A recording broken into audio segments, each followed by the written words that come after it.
Starting ಅಲ್ಲಿ ಏನು ಅರ್ಥನೇ ಆಗ್ತಾ ಇಲ್ಲ. ಆಗೈತೆ ಕಲ್ಕಿ ಅವತಾರ ಬಂದೈತಿ ಇವಾಗ. ಗ್ಯಾರಂಟಿ ಕ್ಲೈಮ್ಯಾಕ್ಸ್ ನೋಡಿದಂತೂ ಗ್ಯಾರಂಟಿ ಓಡೋಗ್ಬಿಡ್ತೀವಿ. ಸ್ಟಾರ್ಟಿಂಗ್ ಅಲ್ಲೇ ಓಡೋಗ್ರಿ ಅಂತ ಹೇಳ್ಬಿಟ್ರು, ಆದ್ರೂ ಕೂತ್ಕೊಂಡ್ವಿ. ಇನ್ನೂ ಗೊತ್ತಿಲ್ಲ ಸರ್, ನೋಡ್ಬೇಕು.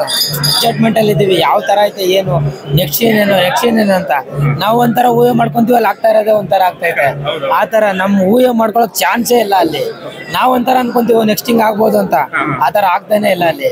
ನಾವು ಅನ್ಕೊಂಡಿರೋದೇ ಬೇರೆ, ಬರ್ತಾ ಇರೋದೇ ಬೇರೆ. ಆ ತರ ಕ್ಲೈಮ್ಯಾಕ್ಸ್ ನೋಡಿದ್ರಂತೂ ಗ್ಯಾರಂಟಿ ಎಲ್ಲರೂ ಓಡೋಗ್ಬಿಡುತ್ತೆ. ಉಪೇಂದ್ರ ಅಂದ್ರೆ ಇಂಟೆಲಿಜೆಂಟ್. ಇವಾಗ ತೆಗ್ದಿರೋದು ಒಂದು ಇದ್ರ ಬಗ್ಗೆ, ಒಂದು ತಾಯಿ ಬಗ್ಗೆ, ಅಂದ್ರೆ ಪ್ರಪಂಚ. ಇದರಲ್ಲಿ ಬಂದು ಬೇರೆ ಬೇರೆ ಪಿಕ್ಚರ್ ಎಲ್ಲ KGF ಈ ತರ ಎಲ್ಲ ಬರುತ್ತಲ್ಲ, ಎಲ್ಲಾ ಪಿಕ್ಚರ್ ಸೇರಿ ಒಂದೇ.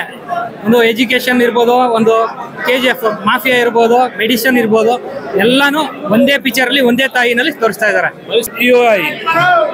UI ಅಂದ್ರೆ ನಾವು ಈ ಪ್ರಪಂಚನ ಸರಿ ಮಾಡ್ಬೇಕು, ನಮ್ಮ ದೇಶನ ಸರಿ ಮಾಡ್ಬೇಕು, ಅದೇ ಒಪ್ಪಿ ಹೇಳ್ತಾ ಇರೋದು.